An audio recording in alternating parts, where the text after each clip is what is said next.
Live with discipline. Alam mo ba na maraming binibili ang mga tao hindi dahil kailangan nila, kundi dahil napaniwala sila ng advertising? Sa bawat scroll mo sa social media, panonood ng videos o pagpunta sa mall, may iba't ibang marketing strategies na ginagamit para mahikayat kang gumastos. Ang tanong, alam mo ba kung paano ito ginagawa? Heto ang ilan sa mga pinakakaraniwang paraan. Una, gumagawa sila ng urgency para mapabili ka agad. Madalas mong makita ang mga salitang limited time offer, last day sale, only 3 items left, o kaya flash sale ends in 10 minutes. Ang layunin nito ay iparamdam sa'yo na kapag hindi ka bumili ngayon, may malaking opportunity kang mamimiss. Dahil sa pressure na ito, maraming tao ang bumibili nang hindi na muna nag-iisip kung kailangan ba talaga nila ang produkto. Pangalawa, ginagamit nila ang takot na maiwan o FOMO, fear of missing out. Kapag nakikita mong halos lahat ng kaibigan mo, influencers, o sikat na personalidad ay mayroong isang produkto, nagkakaroon ka ng pakiramdam na baka ikaw na lang ang wala.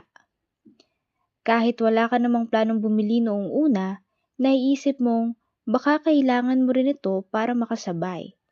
Ito ang isa sa pinakamalakas na psychological tactic sa marketing.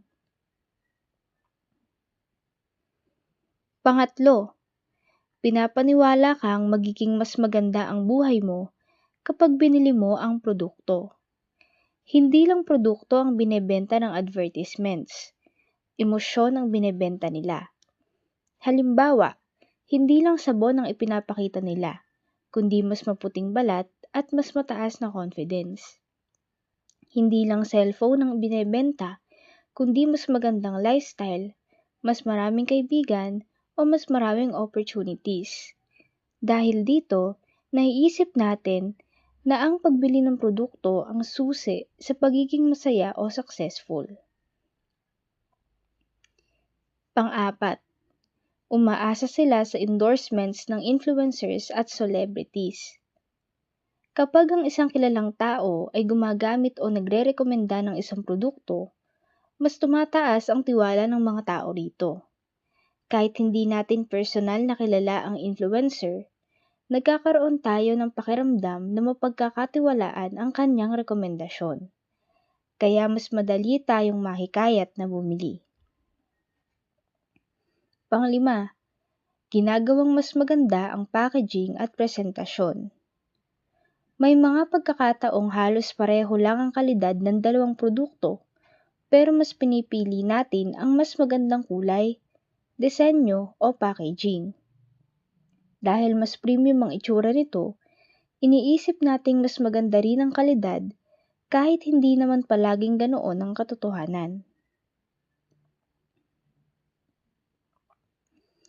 Pang-anim, pinaparamdam nilang makakatipid ka kahit mas malaki ang nagagastos mo. Mga salitang tulad ng buy one take one, free shipping, free gift, o spend 2,000 to get 500 pesos off ay nagbibigay ng pakiramdam na panalo ka. Ngunit sa totoo lang, maaaring gumastos ka lang ng mas malaking halaga para makuha ang diskwento na hindi mo naman kailangan sa umpisa. Pang-pito, ginagamit nila ang personalized ads.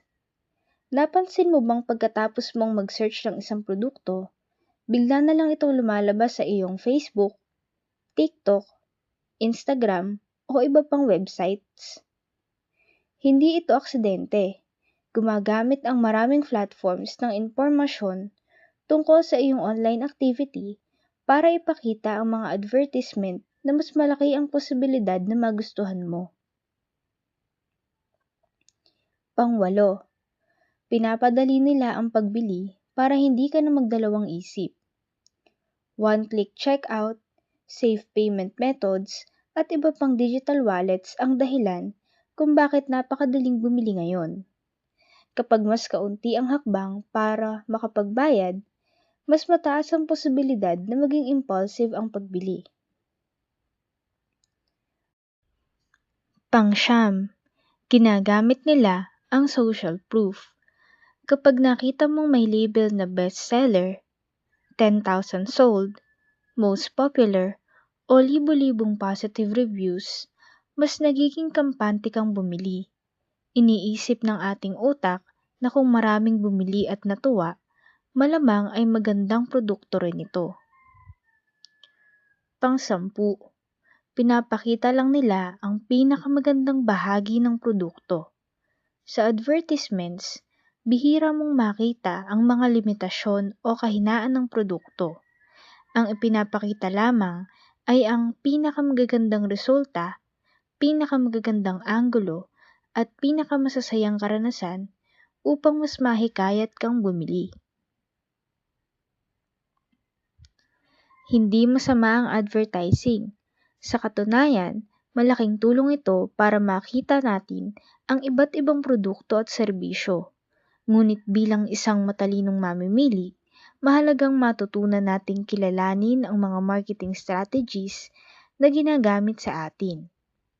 Sa susunod na may makita kang sale o advertisement, tanungin mo muna ang sarili mo, kailangan ko ba talaga ito?